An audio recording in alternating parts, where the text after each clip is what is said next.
कल्ह जो फोन कई माव त फोन खणे वई न टिकेटुनि लाइ पई ॻाल्हायांव की ठारायांव की न ठारायांव। ओॾी महिल असांजे घर टीवी ठाहिण वारो आयो टई हुन में ई लॻल त मुंहिंजो हुन सां छा मतिलबु टीवीअ वारे मूंखे त तव्हां सां मतिलबु हो न। खां पोइ खई सही न फोन तुंहिंजी।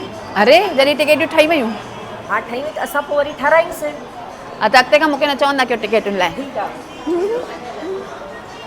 ॾिस तुंहिंजी भेण कीअं थी ॻाल्हाए मुंहिंजे भेण सां इहो सुठो न थींदो ईअं थी ॻाल्हाएसि पई त तुंहिंजी भेण कहिड़ी घटि अथई उहा बि त दाऊ थी करेसि हुनखे त हुन चयईंसि टिकेट 10 मिंटनि खां पोइ लॻायां थी त पोइ वरी टिकेटियूं ठारायां न। हाणे टिकेटियूं ओॾी महिल जो ठहनि पियूं असांजियूं त तव्हांजी बि गॾु ठहियो आहे न त पोइ उहो भयो अची वियुसि त उहो बि छा करे।